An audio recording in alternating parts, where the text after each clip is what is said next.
Oh sure, yeah, just have a conversation between yourselves, taxis. Like, I ain't got anywhere to go or anything, you know.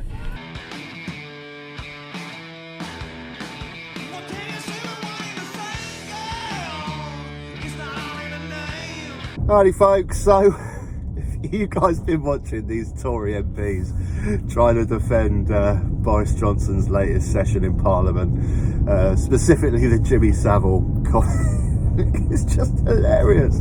They just can't do it, can they? I mean, Boris Johnson just keeps stepping into Parliament, diarrheaing all over the place, and these Tory front benchers are there ready with their mop and bucket.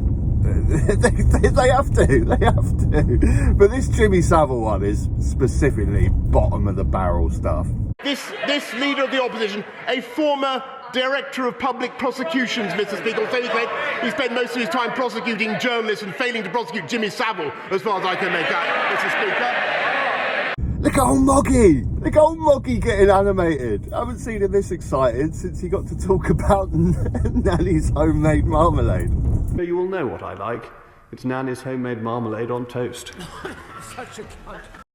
I mean, it's just hilarious. I mean, I guess Boris Johnson had There's two reasons for what he done. One of them is true. He either just thought, you know what, I think I'm out of here pretty soon. Fuck it. Let's just walk into Parliament with a can of petrol and a match and just piss off to Ukraine and let all this lot deal with it. Or he generally thought, I think I've got something here on Starmer.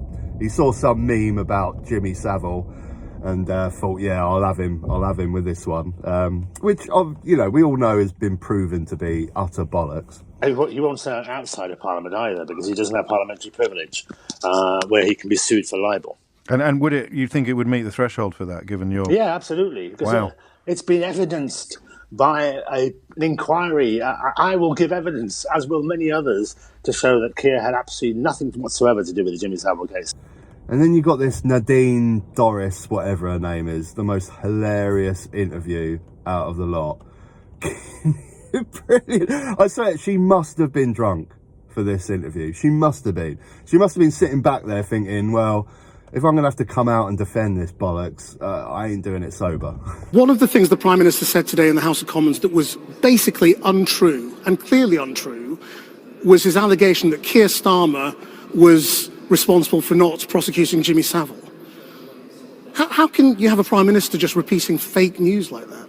Oh, I have no idea the background of Keir Starmer, and I know it's that not true, and the Prime Minister repeated it. It's an old meme that's just repeated by. Well, you know, there were things that Keir Starmer theorists said that someone who was the former Director of Public Prosecutions shouldn't have said. Just fingers in the ears, la la la la la. Yeah, but Keir Starmer said nasty things about us too. Yeah, he did say nasty things. He's called a smelly poo head. This is just pure school playground stuff, isn't it? Pure school playground. At the dispatch box. He didn't say anything that wasn't true. He shouldn't have prejudged what a Met investigation was going to find. He didn't say anything that was untrue. Well, Boris Johnson said something that was untrue. He said things that were misled the House inappropriate. today. Yeah, but he said inappropriate things about us. I don't believe that's the case. Well, it is. What, you're saying that Keir Starmer was responsible? I don't know. I don't know the details. Well, that's what the Prime Minister said. But you haven't heard he your word shouldn't have for said it, should he? Well, I think there are lots of things that Keir Starmer shouldn't have said. Well, I don't know the details. I'm just taking your word for it.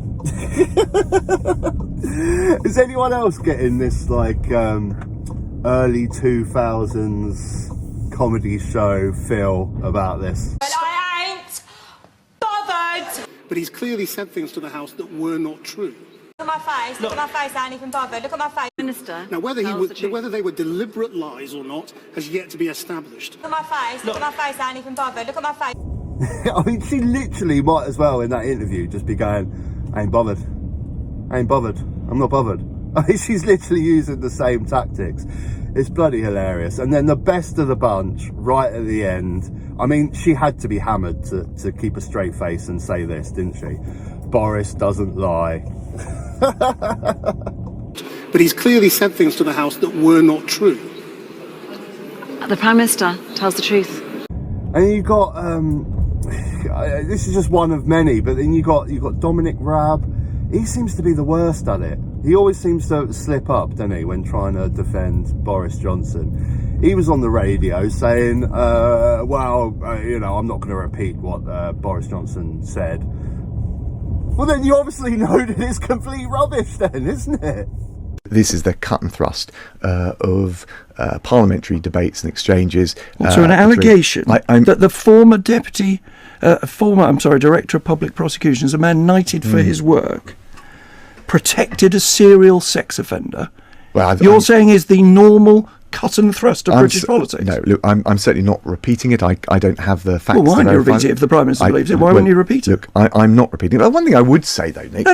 Yeah. The Prime Minister of this country... I don't have the facts to... But mate, it's just insane. It's just absolutely insane. These guys can't defend him anymore, and I swear he knows it. I think he's just he's just seeing how much shit he can throw. Like I say, he's just going into Parliament every time now and just diarrheaing all over the place, just up the walls, all over the place, and the front bench are just there with their mop and bucket, ready to go.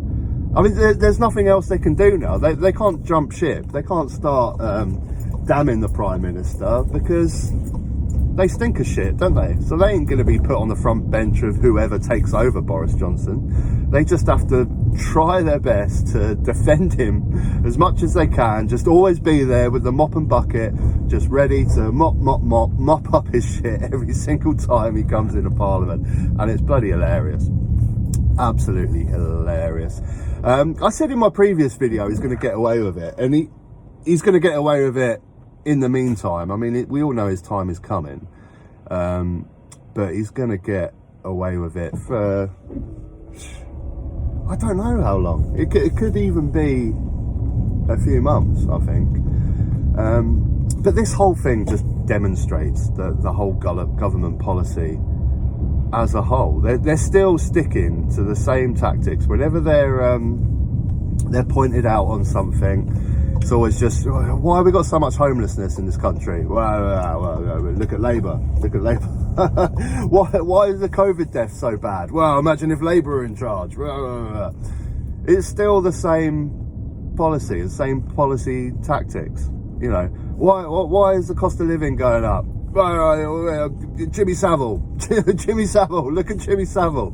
It's the same shit every day. And although the core Tory stroke UKIP people in this country will defend him to the death and still are defending him to the death, I'm becoming to realise now, I'm being sensible with the fact that most moderate Tory voters can't they can't deal with this shit anymore. They can't defend it, and they have to jump ship. So I mean that's promising.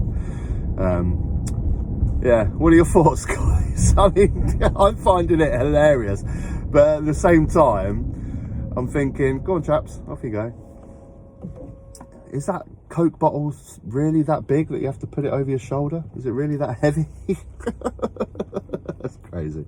But yeah, I'm finding this stuff hilarious, but at the same time, Jesus Christ, we need to sort out this country. We need to start talking about issues of this country, not Jimmy Savile. And that's why, however much I kind of want Boris Johnson in charge for the next election, and I want this front bench because I think they'll lose the election, we can't deal with these guys for another 2-3 years. We just can't. This country, imagine the state of this country 2-3 years time. They've all got to be axed.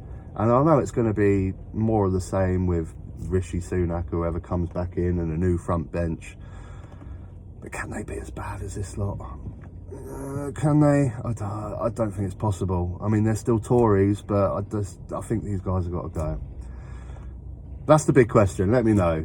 Do you want these guys to hang around for the next election because you know it's a surefire hit for a Labour win? Or have they just got to go right now, this instant? Let me know. Take care, guys.